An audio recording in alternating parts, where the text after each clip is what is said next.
¿Qué tal? Muy buenas tardes. Hoy, miércoles 17 de marzo, presentamos el número 21 de Diálogos y Debates, un espacio creado para dialogar sobre temas de la actualidad local, regional, nacional e internacional y debatir sobre todos aquellos aspectos, todas aquellas cuestiones que nos parece pueden ser puestas en tensión. En esta emisión de Diálogos y Debates, en la sección de la memoria histórica de nuestra América, Adriana Pineda nos recuerda el natalicio de Benito Juárez y su trascendencia histórica en México y América Latina.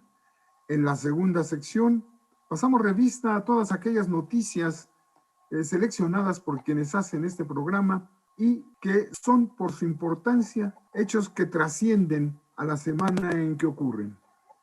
En la sección de diálogos y debates abordaremos la expropiación petrolera del 18 de marzo de 1938 y el actual contexto de Pemex. Posteriormente, en nuestra sección Que ver, que escuchar, que leer, Marco Antonio Moreno nos da a conocer las bellezas que hay en el trayecto que va de Puebla a Tuxpan y lo recomienda por los extraordinarios paisajes que hay a lo largo de toda la Sierra Norte de nuestra entidad. Finalmente, en la sección de Dialogando con el Arte y la Cultura, Adriana Paola dialoga con el poeta mexico-estadounidense Franklin Cruz, poeta queer de origen mexicano, nacido en Idaho, Estados Unidos. Franklin es un artista polifacético y promotor de actividades científicas y culturales. Sin más, acompáñenos en los siguientes 50 minutos y Adriana Pineda conmemora el natalicio de Benito Juárez. Adriana. Muchas gracias, doctor Ornelas, y buenas tardes a todas, todos y todos los que nos están siguiendo a través de Diálogos y Debates. Pues hoy en la sección Memoria de Nuestra América voy a hablar de un enorme personaje, Benito Juárez. El 21 de marzo, el próximo domingo, se cumplirán 215 años de su nacimiento. Es un hombre extraordinario por su dimensión política. Le tocó enfrentar tanto guerras internas como externas y sobreponerse a condiciones de extrema precariedad y dificultad. Él nació en San Pablo de Galatao, Oaxaca, en 1806 y bueno, nació como un campesino, un cuidador de ovejas, un trabajador del campo, un indígena que se trasladó posteriormente a la ciudad de Oaxaca a vivir con su hermana Josefa, que era cocinera de la familia Maza. Ahí estudió en el seminario Santa Cruz y también estudió Derecho en el Instituto de Ciencias y Artes. Él hizo carrera política y sus inicios están allá en Oaxaca. Fue regidor del ayuntamiento y diputado local, diputado federal y gobernador de Oaxaca de 1847 a 1852.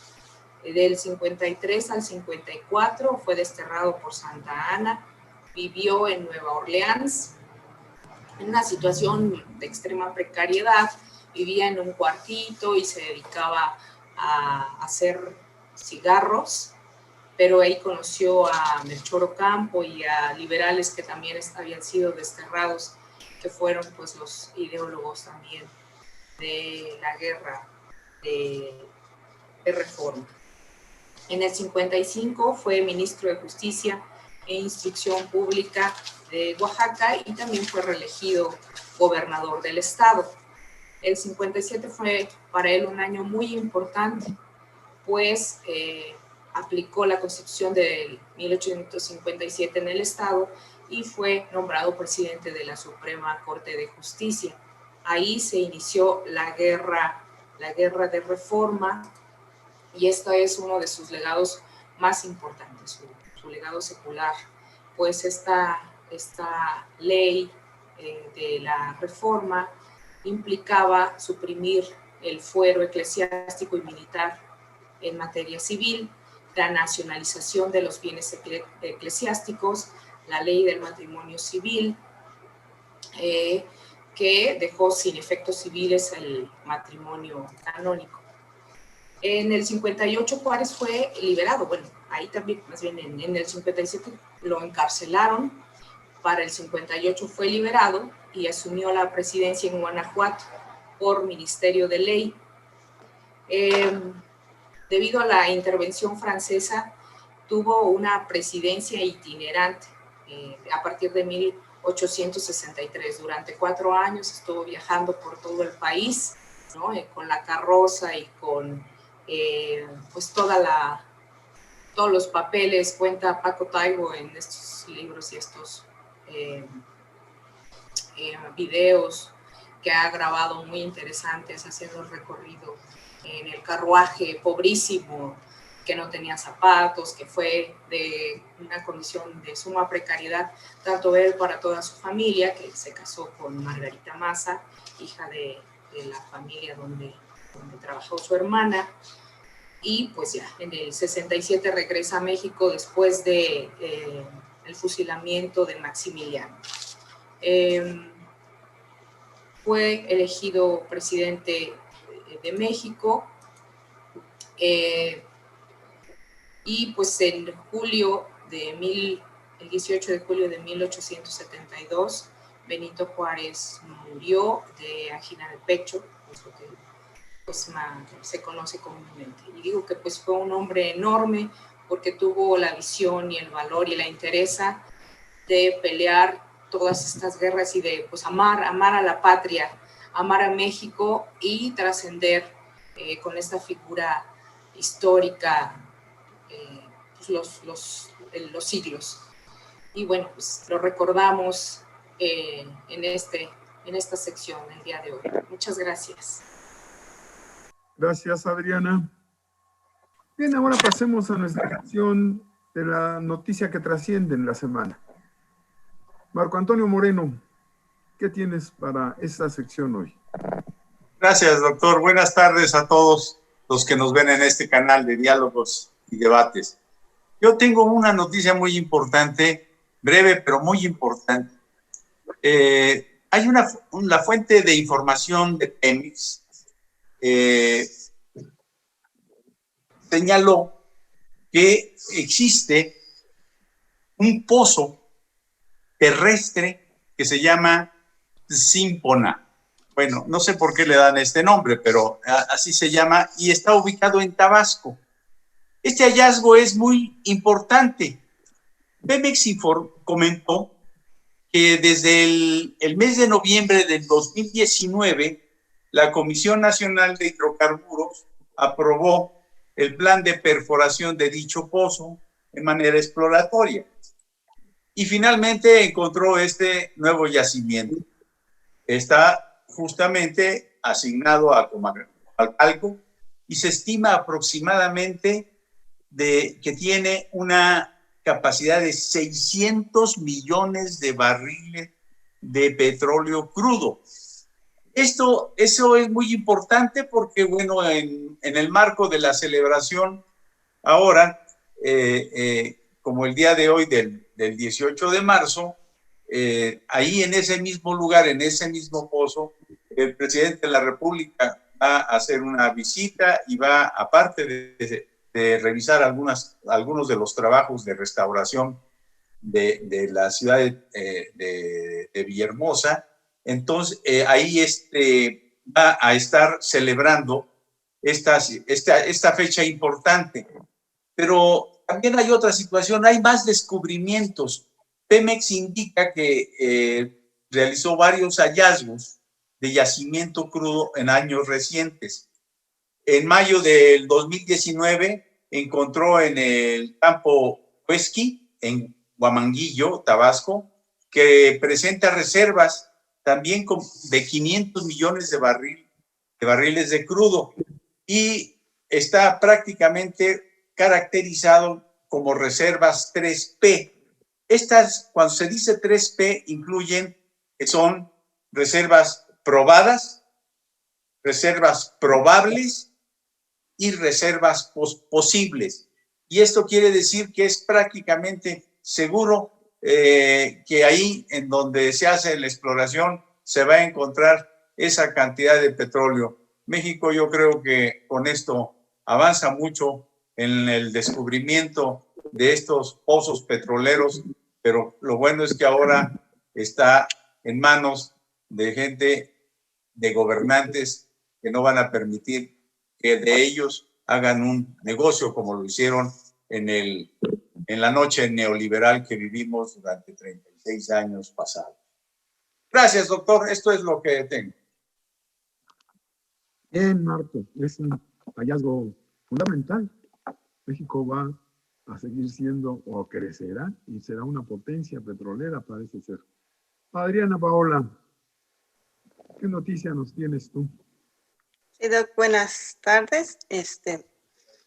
Bueno, pues yo en esta ocasión me enfocaré en la Agencia Federal de Manejo de Emergencias de Estados Unidos, que se denomina FEMA por sus siglas en inglés, y bueno, cómo la alerta en la que se encuentra no ha nombrado como una emergencia aún, pero el caso de la creciente llegada de niños migrantes que llegan sin compañía de un adulto, y que están cruzando la frontera entre México y Estados Unidos. Y bueno, aunque sabemos que Biden ha propuesto una política migratoria diferente a la que su antecesor Trump estaba realizando, bueno, pues ahorita el contexto, lo que realmente está sucediendo es que los niños están siendo igualmente detenidos. Supuestamente la retención que tienen de los niños en estos centros bueno, como prisiones, pero bueno, en que se encuentran los niños, supuestamente legalmente no podrían estar por más de 3 días, tendrían que canalizarlos al servicios de salud y demás para saber que se puedan ubicar a estos menores en condiciones de seguridad en lo que se define su situación migratoria. Sin embargo, bueno, pues siendo que están llegando a inicios de este mes más de 3,200 niños, que representaba una cifra récord en este año, y bueno, pues sí está en una situación compleja, ¿no? Y Mallorca, que es el responsable de FEMA, mencionó que él asume que además la mayoría de los casos no va a ser susceptible de recibir asilo en Estados Unidos, lo cual pues obviamente pone a estos menores en una situación de indefensión y demás, ¿verdad? Y bueno, la preocupación principal es que sabemos que estos niños llegan a este país en busca de un futuro mejor, viniendo de contextos de alta violencia y o de niveles muy amplios de empobrecimiento, de zonas pues despojadas, históricamente manoseadas a escala internacional y por lo tanto sabemos en contextos de violencia muy elevados y demás. Entonces, bueno, sí es como una noticia en la que hay que estar alertas para saber qué les deparará a estos menores en esa situación incierta en la que se encuentran. Esa es mi colaboración de hoy. Gracias, Paola. Difícilmente cambiará la política migratoria. Forma parte de su manejo de apropiación de fuerza de trabajo o de rechazo de fuerza de trabajo según sea su economía. Bien, el viernes 12 de marzo apareció una noticia que desmiente a quienes aseguran o aseguraban que Andrés Manuel López Obrador estaba preparando su reelección. Era una noticia falsa, como se han dado muchas otras empeñadas en desestabilizar al país y a deslegitimar al gobierno de la Cuarta Transformación. El presidente, en rueda de prensa, afirmó que se preparaba para el retiro, incluso psicológicamente, dijo, porque su proyecto de vida es retirarse a su finca de Palenque con el fin de abandonar por completo la política y no meterse en asuntos de esta índole, ni recibir a nadie que quiera hablar con él de política. Él piensa dedicar su tiempo a escribir un libro sobre el pensamiento conservador, tema que le gusta mucho y que además conoce bien. Su declaración fue en los siguientes términos: estoy satisfecho porque ya hay un relevo generacional al pueblo, y si el pueblo lo decide y el creador lo permite, yo estoy hasta 2024, no más. Y me jubilo, así a Palenque, pero jubilarse es no volver a participar en nada, ni siquiera opinar nada de política. Ahora habrá que ver si los del relevo generacional siguen con el proyecto de transformación iniciado con tanto ímpetu y tantos obstáculos por López Obrador. Bien, con esto cerramos nuestra sección de noticias que trascienden la semana en que ocurren. Bien, pues ahora vamos a nuestra sección, que tanto gusta, esta del debate, porque nos permite tener una opinión sobre lo que está ocurriendo actualmente en todos los niveles. Esta vez hemos seleccionado una reflexión sobre la situación de Pemex con motivo de su 83 aniversario de la expropiación petrolera. El lunes 24 de febrero de 2020, la Auditoría Superior de la Federación, al concluir la revisión de la cuenta pública de 2018, es decir, el último año de la administración de Enrique Peña Nieto, señaló que el gobierno de Andrés Manuel López Obrador, y esto es muy importante, recibió Pemex en una situación de quiebra técnica, debido a la acumulación de pérdidas además de la acumulación de pérdidas, el endeudamiento brutal, que en conjunto llegan a 1.943.106 millones de pesos, una barbaridad.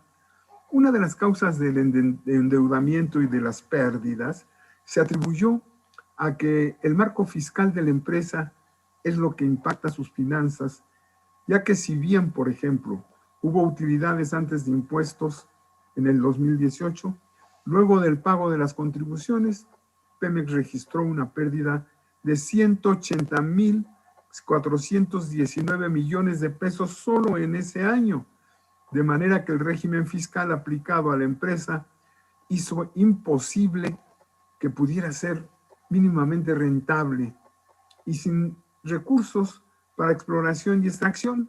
Además, con la reforma energética realizada por Enrique Peña Nieto, que se abrió las puertas y dio facilidades a las empresas extranjeras, la auditoría detectó la subutilización de la capacidad instalada en todas las empresas subsidiarias de Pemex. Esto también es una barbaridad. Por ejemplo, Pemex Exploración y Producción, donde la subutilización fue de 55.6%, más de la mitad estaba subutilizada. Y así por el estilo, todas las empresas subsidiarias de Pemex funcionaban mal y todo parecía ser una política encaminada a mostrar las deficiencias de una empresa estatal y entregarla así justificadamente al capital extranjero. Nadie tomó medidas correctivas y se agudizaron los problemas estructurales y operativos y financieros que enfrentan Pemex y sus empresas subsidiarias. Además, recordemos que la fuente más importante de corrupción en el sexenio de Enrique Peña Nieto fue precisamente Pemex. ¿Y de dónde obtenían estos recursos quienes se hicieron multimillonarios y enviaban sus cuentas a los paraísos fiscales? Pues del endeudamiento. El endeudamiento no sirvió para modernizar la planta productiva de Pemex. Fue una fuente de corrupción que permitió a muchos tener una fortuna inimaginable. Bien, esperemos que ahora que se han tomado las medidas, por ejemplo, ya se bajó la cuota fiscal para Pemex, hay un tratamiento más agradable para Pemex, ya incluso hubo dos bimestres con ganancias, aunque todavía sigue teniendo pérdidas por esa enorme deuda que arrastra. Pero bueno, parece ser que las cosas cambian ahora que, como dice Marco, anunció el presidente el descubrimiento de un campo petrolero grande. Y además, el precio internacional del crudo ha empezado su recuperación. Pero veamos qué opinan nuestros panelistas. Adriana Pineda, ¿quieres iniciar, por favor? ¿Qué tal? Sí, doctor, muchas gracias. Desde luego que es un tema totalmente vigente. Esta sería una tercera reforma energética, digamos, para revertir y corregir todas las reformas que propiciaron contratos leoninos y que deterioraron la estabilidad económica de las empresas paraestatales. Hablamos de la Comisión Federal de Electricidad, de Pemex, desde luego, que sufrió su más grande embate, ¿no? A principios del siglo XXI, cuando fue privatizada por Enrique Peña Nieto.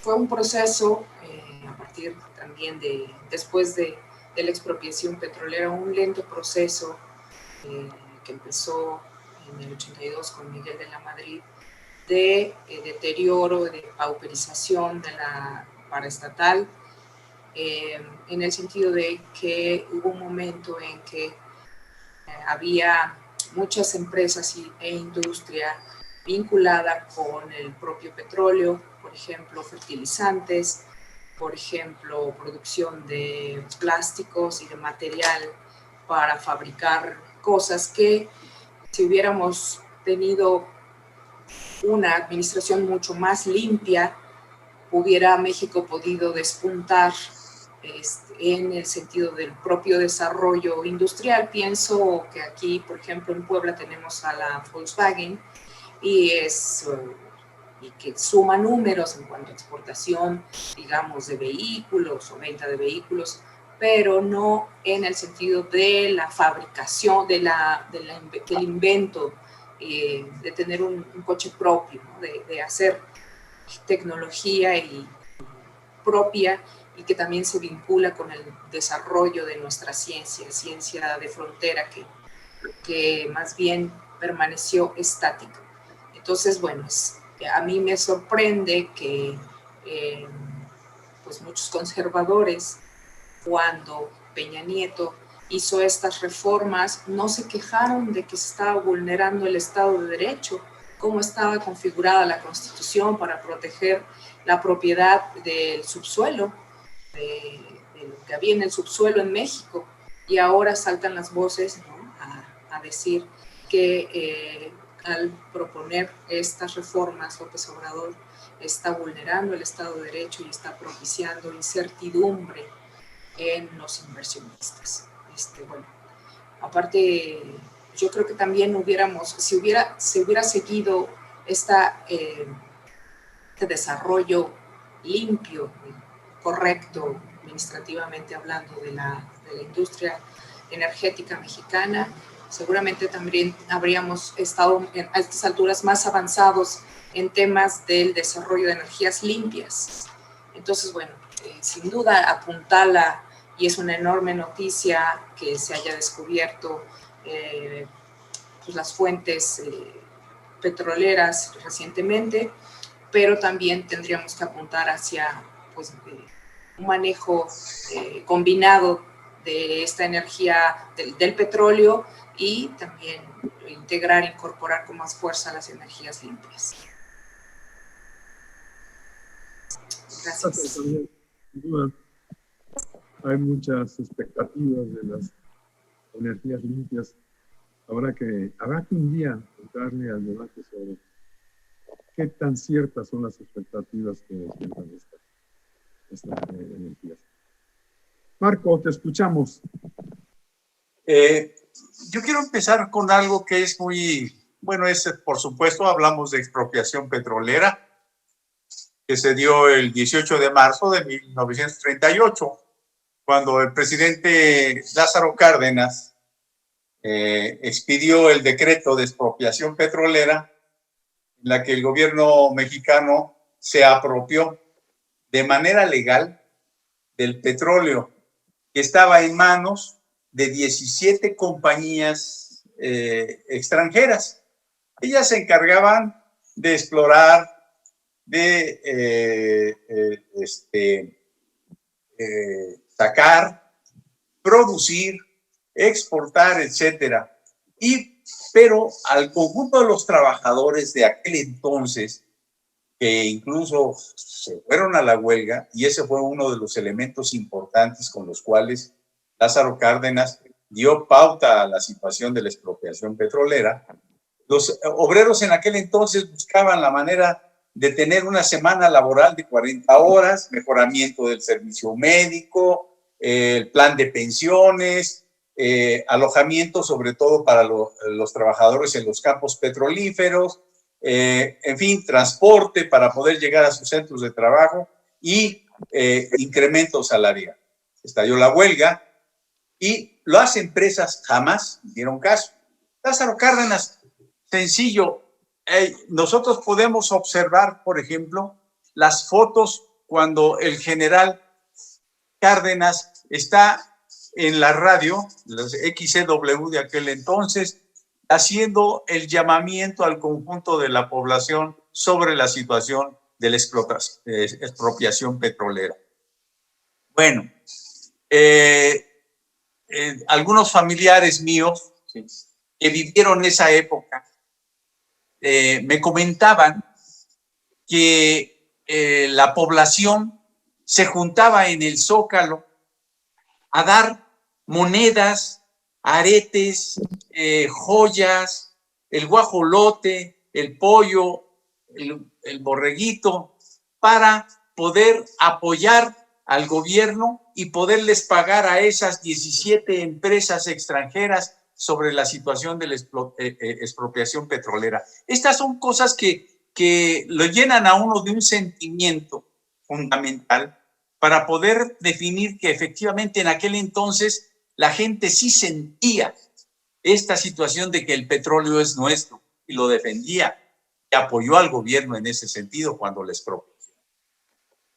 De ahí para acá, pues todos estos señores neoliberales, más en estos últimos 40 años en donde hacían declaraciones de que México era el cuerno de la abundancia.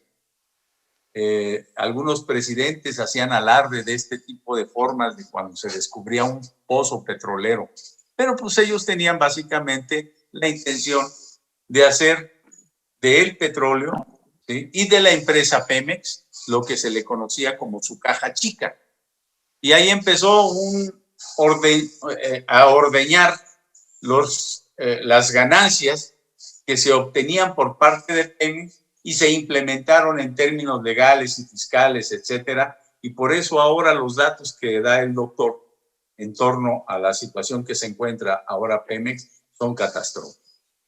Sí, efectivamente, es muy importante esta cuestión de ver por dónde entrarle a recuperar este recurso energético tan importante que mueve al conjunto del país, mueve a la nación, ferrocarriles, transportes, automóviles, fábricas, etcétera. Aún todavía se utiliza este energético tan importante y necesitamos nosotros ver la manera, aprovechando este espacio democrático de progreso que se tiene con el actual gobierno, para poder hacer nuevamente del petróleo el recurso de los mexicanos. Esto yo creo que es muy importante y sería conveniente escuchar este 18 de marzo, el día de hoy, repetir el discurso,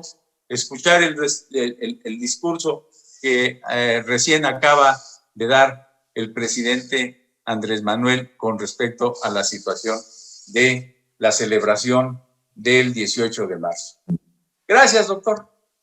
Aquí, Marco, bien, obviamente estas reformas trascendentes desde la expropiación hasta la actual solamente pueden llevarse a cabo con el apoyo fundamental de la población. Es el único camino. Finalmente, para cerrar esta parte, Adriana Paola nos da su opinión sobre esta situación de esta industria tan importante. Claro que sí, doctor, muchas gracias. Y bueno, efectivamente creo que en el marco de la conmemoración de la expropiación petrolera nos lleva a esa reflexión de la defensa del territorio y de qué implica el uso y usufructo de la madre tierra, ¿verdad? Para quienes está al servicio. Y bueno, creo que tendría que estar al servicio del pueblo, al servicio efectivamente de la nación, ¿no? En esta lógica de entendernos como parte de esta comunidad en un territorio específico, donde además el 40% de los hogares en México viven en situación de pobreza energética, ¿verdad? Que tiene que ver con esos cimientos de las desigualdades históricas en México y que, bueno, que no se han solucionado y que es un reto muy grande. Por otra parte, nos lleva también a repensarnos, ¿no? A repensar en esta lógica cómo las energías fósiles efectivamente tienen un alto nivel de contaminación. Esta en la cuestión de descubrir yacimientos petroleros es siempre una noción muy importante y una situación de riesgo, tanto ambientalmente como con estas nuevas tecnologías que se utilizan como el fracking y demás, que tienen esa perforación incluso hacia los mantos acuíferos y bueno, toda una serie de efectos negativos que puede tener. Y por otra parte también de mayor riesgo ante esa voracidad tanto nacional como internacional de los grandes capitales sobre los territorios, ¿verdad? Y en esas luchas del despojo, de la disputa por los territorios, que siempre, bueno, repensarnos en esta lucha y defensa del territorio es muy importante y creo que, bueno, el 18 de marzo siempre nos recuerda eso, ¿no? ¿Quién es el que tiene el control de los recursos energéticos, en este caso el petróleo, y no únicamente el petróleo, sino bueno, poder transitar a otras formas de energía que efectivamente son complejas y hay debates porque sabemos que también implica despojo de territorios, por ejemplo, en los pueblos primigenios y demás, pero que pues también tenemos que ir buscando otras alternativas, ¿verdad? Hay lugares en donde tener un auto electrónico conlleva una serie de beneficios, ¿no? Donde tal vez el gobierno te va a condonar el pago de tenencia porque estás contribuyendo a una mejora en el cuidado del medio ambiente y demás, ¿no? O estas políticas de decir, bueno, estamos creando más ciclopistas y vamos a utilizar cada vez y vamos a promover el uso de la bicicleta para reducir el consumo de gases, de gasolina. Y bueno, sabemos que en las grandes ciudades metropolitanas, pensamos en la Ciudad de México y demás, son irrisorias, pero sabemos que hay, que también nos lleva como a buscar estas otras infraestructuras necesarias que también tendrían que estar al servicio de las comunidades y no al beneficio de las grandes empresas y del enriquecimiento ilícito que bueno, que sabemos que la historia de Pemex además, bueno, trae levantar una empresa como Pemex es sumamente compleja en el marco de toda la serie de corrupción que a través de la historia ha habido en torno a esta empresa nacional, ¿verdad? Pero es pues un tema polémico en ese diálogo sobre las energías menos contaminantes, pero también un tema de reflexión sobre el cuidado y defensa del territorio. Gracias. Gracias, Paola. Claro, yo creo que hay un factor fundamental, la necesidad de anteponer al interés privado el interés público, ¿no? Esto no solamente de las comunidades, sino de la sociedad en su conjunto, de la clase trabajadora que vive a veces en condiciones lamentables. Bien, pues con esto concluimos nuestra primera parte del programa de diálogos y debates. Hacemos un corte y le invitamos a regresar con nosotros.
Regresamos y en esta sección Marco Antonio Moreno nos va a relatar un recorrido que va de Puebla a Tuxpan, al puerto de Tuxpan, Veracruz.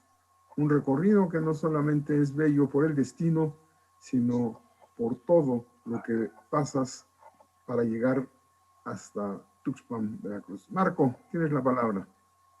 Gracias, doctor. Hoy les quiero motivar a que nos vayamos a Tuxpan, Veracruz, pero por una ruta que nos beneficie el conocer algunas poblaciones poblanas de gran importancia comercial y turística. Tomemos la ruta de Zacatecos, Santana Chautempan, Pisaco. Estas son poblaciones tlaxcaltecas. Seguimos hasta llegar a Chignahuapan. Ahí nos detenemos. En Chignahuapan está un balneario de aguas termales, con albercas incluso privadas, y es una maravilla esta situación de las aguas termales. Mismo Chignahuapan está una iglesia, no voy a decir los nombres porque si no van a decir, pues ya me dijo el nombre, ¿no? Es una iglesia de la que alberga una santa que llega hasta el techo del templo. Y por supuesto, en Chignahuapan se conocen también las riquezas de las artesanías que los pobladores hacen en la producción de esferas.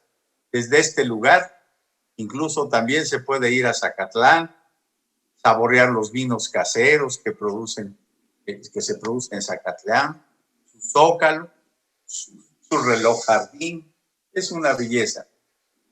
Seguimos nuestra ruta hasta llegar a Huauchinango, donde conoce uno las presas de la región. Dentro de ellas sobresale la de Necaxa. Más adelante, Jicotepec de Juárez, para conocer y comprar las artesanías que los pobladores incluso las ofertan a pie de carretera. No se van a arrepentir. Seguimos la carretera autopista, llegamos a Tuxpan de Rodríguez Cano, ya en Veracruz. Y aquí puede uno observar cómo el río Tuxpan crece en la tarde-noche y decrece en la noche-mañana, por una razón muy sencilla. Toda vez que se encuentra al nivel del mar, el efecto de la marea se aprecia perfectamente en sus corrientes que van y vienen. Este río es caudaloso. Tiene aproximadamente un ancho en promedio de 800 metros, una profundidad de 10 metros. Pero ahí se puede visitarlo y disfrutarlo en lancha, apreciar la gran variedad de especies animales y vegetales. Se puede pescar y desarrollar deportes acuáticos. Ya en el puerto se observan plataformas petroleras, pero uno puede decir, ¿por qué las plataformas petroleras? Es porque ahí se reparan, ahí las reparan los trabajadores, trabajadoras de Tuxpan, Veracruz. Entonces, todo esto es una belleza que hay que visitar. Los pobladores de Tuxpan, Veracruz son muy amables, son muy trabajadores, cooperan mucho para poder a uno orientar, en fin. No se van a arrepentir. Vayan por esta ruta hacia Tuxpan, Veracruz. Es más, prográmense para esta Semana Santa, conozcan, diviértanse y les aseguro que va a ser muy económico. Gracias, doctor. Gracias a ti, Marco, y cuídense, hay que cuidarse. Ahora vi una foto de las playas de Acapulco, estaban atestadas. Bien, pasemos a nuestra última parte del programa. Hoy tenemos un invitado muy especial, un poeta mexico-estadounidense, Franklin Cruz. Es un poeta queer, es de origen mexicano, nacido en Idaho, Estados Unidos. Y lo va a entrevistar nuestra compañera Paola, Adriana Paola. Va a entrevistar a Franklin, que es un artista polifacético y permanente promotor de actividades científicas y culturales. Buenas noches, Franklin, bienvenido. Paola. Claro que sí, Doc. Buenas noches. Y Franklin, bienvenido, bienvenide. Gracias por estar aquí, aceptar esta invitación. Es un lujo tenerte con nosotros. Y bueno, más allá de que yo haga una gran introducción, yo sé que tú eres un gran vocero de la cultura, de la diversidad cultural, ¿no? No solo la cultura mexicana, que tienes tus orígenes también, sino de la diversidad cultural, la diversidad sexual y desde tu poesía y desde tu arte y desde la ciencia, el trabajo en el Museo de Ciencia y Naturaleza en Denver, sé que comunicas mucho ese activismo social también. Entonces, bueno, bienvenido y nos encantaría conocer tu historia, qué te lleva a ser un poeta. Sí, muchas gracias. Pues estoy muy agradecido de estar aquí, a tener esta invitación y compartir este espacio, este tiempo con ustedes. Para como contestar tu pregunta un poco, que me llamó a la poesía, desde el niño y honestamente muy joven siempre he tenido una conexión con el medio ambiente, y con eso empecé a aprender muchos de los sistemas y todos los análogas que podemos hacer con el mundo y aprender cómo a imitar esos sistemas para mejorar nuestros mundos. Pero era muy complicado por mí tratar de comunicar eso con la gente y especialmente comunicarlo de una manera que le importaría a ellos. Porque muchos, si les empiezo a platicar de una lagartija o un sapito, pues no les importa. Pero sí, de verdad puede ser como un poema, un baile, una realización bien poderosa sobre eso. La gente le importa mucho más. Con eso empecé. Yo luego empecé con poesía por la preparatoria que asistí. Y era una preparatoria de arte aquí en Denver, Colorado. Y de verdad me entrenó mucho en cómo pues entender y conocer el tono en las palabras, la intención en las palabras, cómo jugar con los sílabos, el ritmo, metáforas, todas las técnicas de poesía. Y eso me dio el plataforma y la fundación para poder crecer más en mi desarrollo, y mis conexiones que yo pude encontrar después era como mi base artístico.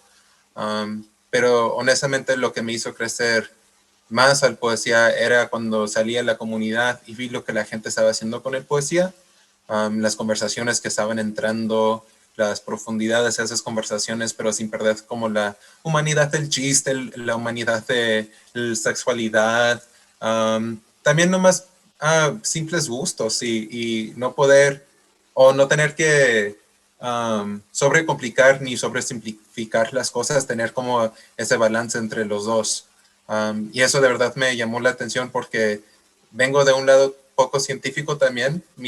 Estudié en la universidad por biología y yo le digo a todos mis compañeros y muchas personas con quien trabajo, los que estamos en esa área de trabajo, nos encanta, es nuestra pasión, pero después de 4 horas de lecturas, cualquier persona se cansaría. Nadie está impuesta a resistir tanto. Pero si pones unos músicos entre la lectura, unos como descansos de baile, y pues la gente se anima más y involucrando y incorporando todo eso, el arte y la ciencia al mismo tiempo. Es mi último plazo, no mi último plazo, pero el plazo donde llegué últimamente en mi trabajo, y enseñando a la gente y modelando que es posible y que no es imposible tener esas cosas presentes al mismo tiempo. Eso es cómo me llamó y dónde estoy. Muchas gracias, Franklin. Y también desde tu poesía, además veo que te sumas a mucho el activismo social, por ejemplo, por la justicia racial, por la diversidad y demás. ¿Quieres comentar algo al respecto? Sí, creo que es un buen ejemplo de los tipos de conversaciones a cuales mucha gente no piensa en invitar a poesía, pero poesía pertenece, ¿verdad? Pues el arte en más grande, porque poesía siempre digo que trae la ventaja del lenguaje, y en veces es una desventaja porque obvio si uno no entiende el lenguaje, pues no puede accesar a esa poesía. Pero para poder, con las comunidades con quien compartes un lenguaje, esas conversaciones son igualmente de académicas que cualquier carrera de académica o universidad, pero sin tener que usar como términos y dichos y como tener un conocimiento que de verdad no es accesible a mucha gente. Poesía es accesible a cualquier persona, es el lenguaje del pueblo. Una persona que está escribiendo con poesía está hablando el idioma y el lenguaje con los dichos de la gente de la calle. Eso cualquier persona de la calle los va a entender. Y tener algo tan accesible y igual de poderoso, pues obvio que la política no quiere poesía en esas conversaciones porque lo hace más accesible a los que pues no tienen poder. Obvio que cualquier inequidad no quiere poesía en esas conversaciones porque va a poner esa equidad para atrás en las manos de la gente. Mi activismo, yo no digo que soy activista por querer ser activista, pero mi poesía y de lo que platico, pues se puede usar y utilizar en esos espacios porque es parte de la conversación. Y las inigualdades y inequidades que ha vivido yo y que ha visto yo, pues tristemente es algo con quien se conectan muchas otras personas. Y pues ahí creando esos puntos de conexión es donde empieza la liberación y acciones colectivas. Es nomás como una ecología que está trabajando todo junto, pero yo siempre digo que no es mi propósito ser activista. Creo que la mejor manera de decirlo es, muchos lo saben, cualquier revolución no va a vivirse en el arte, ¿verdad? Esa es la primera cosa que cualquier opresión quiere destruir. Primero es el arte, los músicos, los libros y los cantos. Si puedes destruir eso, cualquier revolución no va a sobrevivir. Así es. Muchas gracias. Y Franklin, en esa lógica que mencionas, entonces, ¿cuáles serían los retos o cuáles son los principales retos a los que tú te has enfrentado o que consideras que se enfrenta el arte en general? Por uno, creo que el reto más grande es accesibilidad, honestamente. Todos no tienen la enseñanza ni el acceso a la educación artística para de verdad apreciar el arte. Muchos de nosotros en veces tenemos como un lente de arte poco restrictiva, simplemente porque en nuestras casas, en nuestros hogares, no tuvimos la disponibilidad de dinero, ni tiempo, ni padres que pudieran llevarnos a museos y orquestas y a batallas de baile y todo eso. Pues yo ni supe de todos los bailes indígenas hasta que tuve 28 años, ¿verdad? Y siendo de raíces bien indígenas y ahora un danzante azteca, digo, oh Dios, ¿por qué no me enseñaron esto antes? Y no era por no querer, mis padres no pudieron.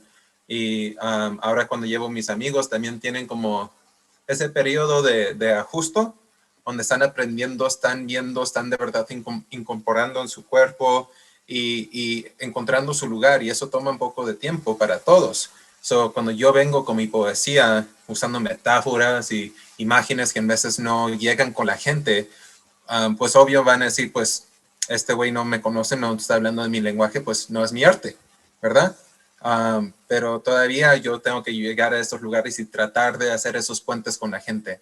Aunque ellos no me conozcan o no, mi responsabilidad como artista es llegar a cualquier punto sin falta, ¿verdad? Esos son los retos personales míos.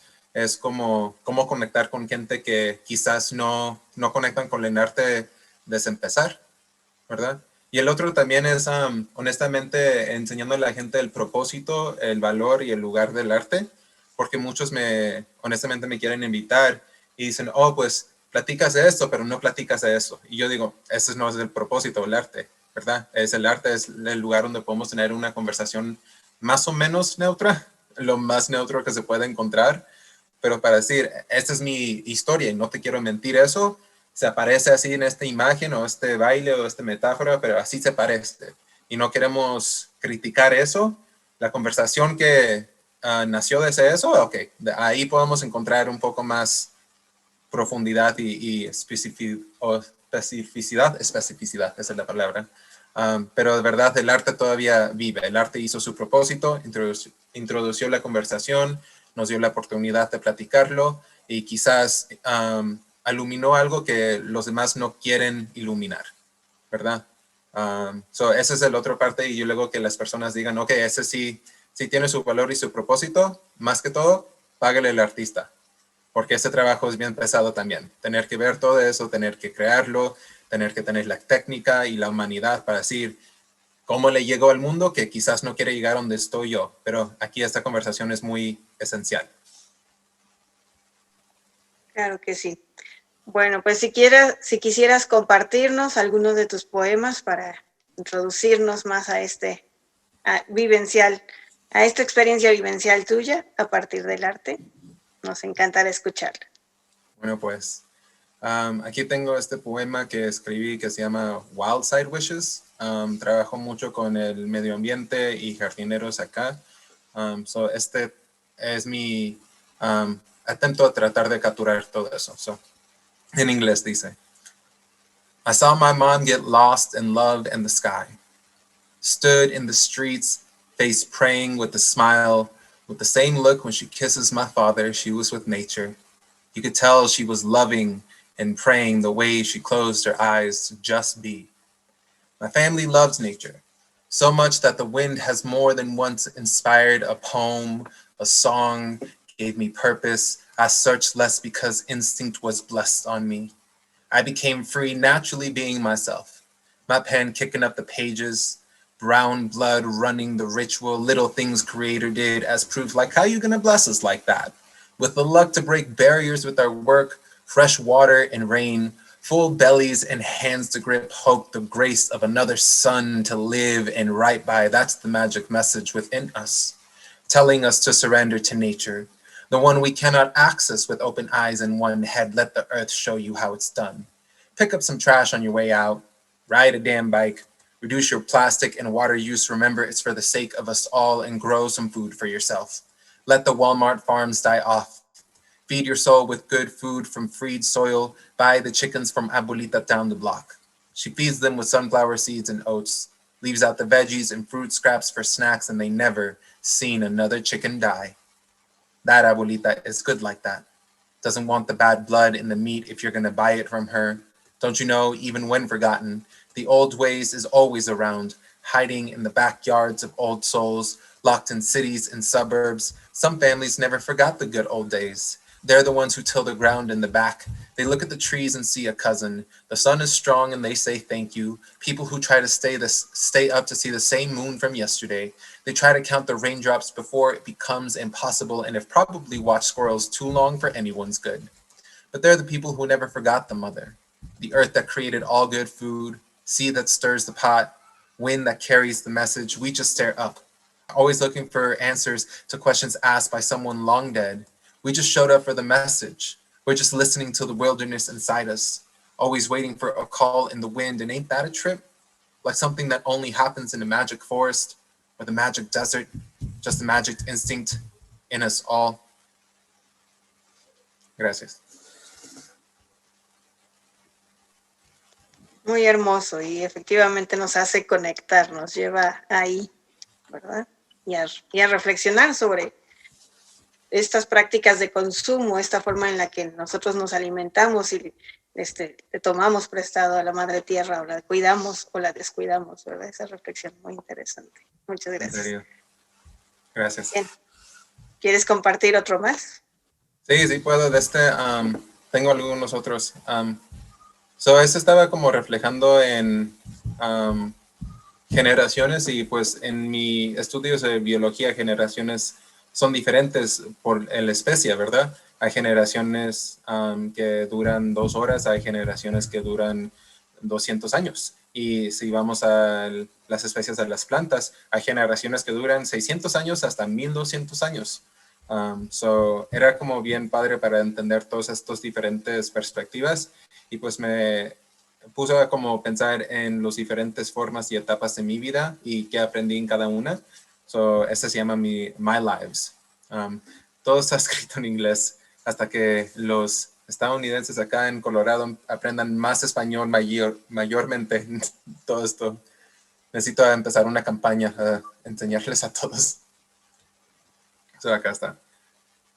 I'm doing fine on my first life. Unfolded and navigated, saw my wings when the winds came. It took until my second life to just live it, to feel my bones for their value as continents, learning about their guilts and fault lines, how geologic those conversations. The third life was to teach me to let myself have a life of passion, a non-typical groove. It's okay. Let me achieve this on my fourth life, where my time is my own. My family is a co-pilot instead of back home. On my fifth life, I will finally create art that reignites a generation. On the sixth life, I'm an athlete, scoring into the halls of fame built to mock our stomping grounds. On the seventh life, I am everything I was before, unafraid of a power blessed on me, so I trusted it.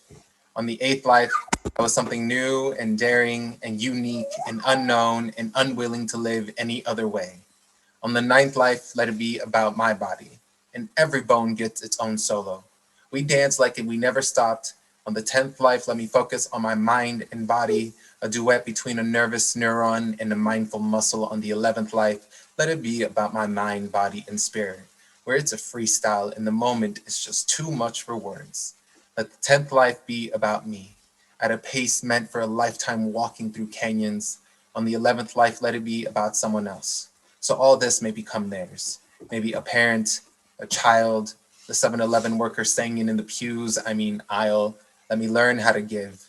On the 12th life, let it be what it wants and receive everything it never thought to wish for, like the eye of a storm brewing an ecosystem. Gracias.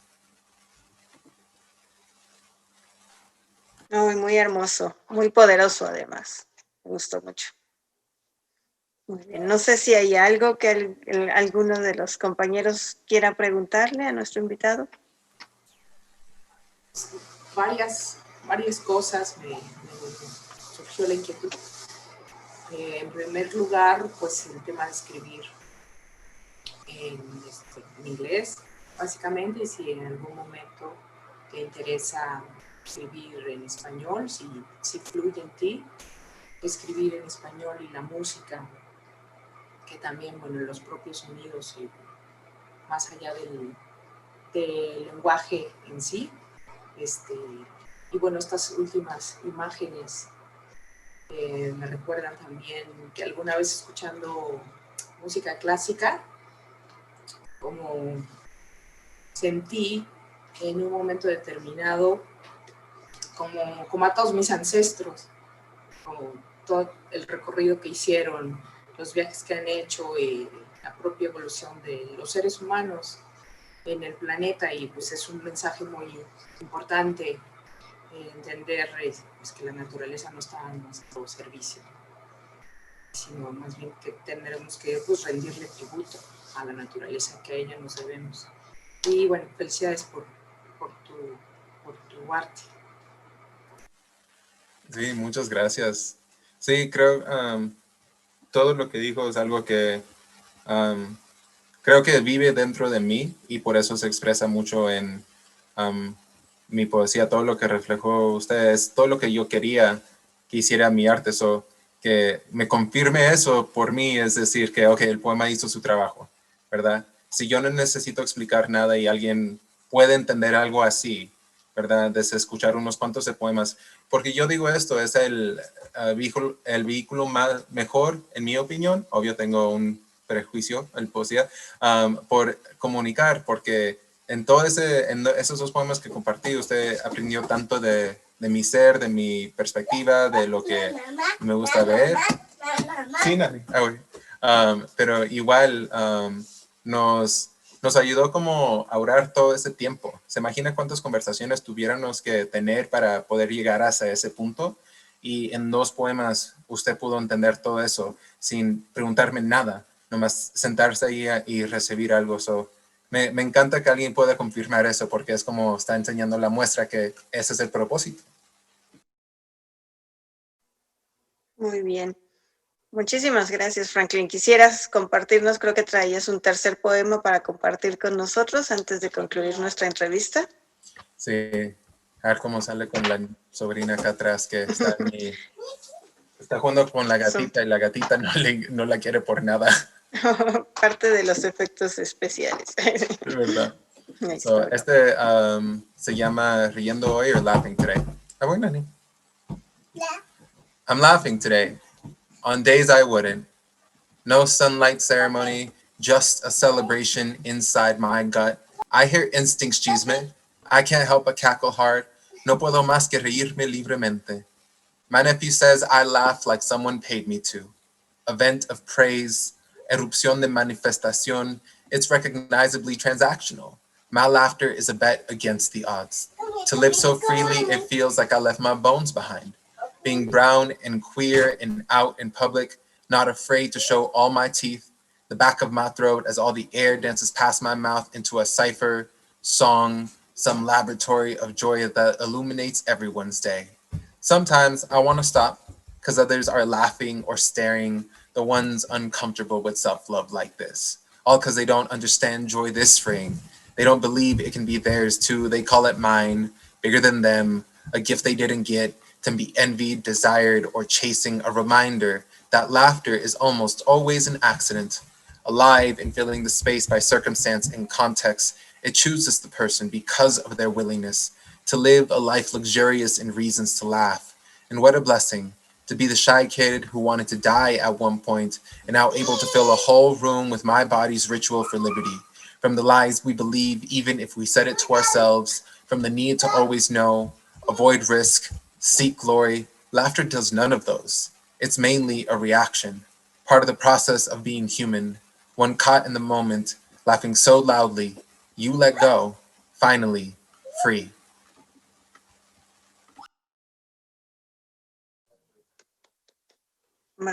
Maravilloso. Pues bueno, tenemos tiempo limitado, pero ha sido un placer tenerte como invitado hoy. Y bueno, este último poema, además, sobre esa expresión tan legítima que implica la risa, que implica el construirse como persona, que implica el ser libre, que implica el desplegar como realmente uno puede ser. Y eso me lleva a una pregunta más, ahorita que mencionabas la parte queer. ¿Por qué la importancia, por ejemplo, de utilizar nuestros pronombres, de saber, de identificar, y bueno, de ir removiendo tantos juicios y prejuicios que muchas veces hay contra la comunidad LGTB? Sí, de mi parte yo lo hago y creo que hay muchas áreas de entidades que han sido oprimidas, que están buscando liberación de esa historia y muchas de nomás culturas dominantes que querían borrar esas opciones, ¿verdad? Y querían mover a un mundo binario. So, el ejemplo con los pronombres, el binario de solo mujer y hombre, específicamente lo que se conoce en la comunidad LGBTQ, cis, ¿verdad? Que no es transexual. Y como se perdió y falta el enseñar que nuestra sociedad y nuestras civilizaciones fueron construidas por nosotros. Igual en eso fue el género. El género estaba construido para tratar de categorizar diferentes trabajos, ¿verdad? Un hombre hacía estas cosas, una mujer hacía estas cosas, pero ahora que entendemos que esas cosas son, vamos a decir, skills, se me olvida cómo decir, talentos, skills. Habilidades, ¿verdad? Vamos a tomarme a mí en cuenta.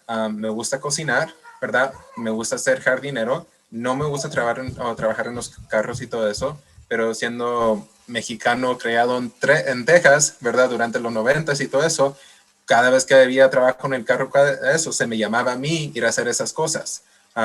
Y tanto que ahora creo que muchos estamos invitando en la idea que igual necesitamos enseñar las niñas y nuestras hijas a hacer estas cosas. Porque ¿qué vamos a decir? Que las hijas no son capaces de aprender esta habilidad, que las hijas no son capaces de trabajar igual de duro.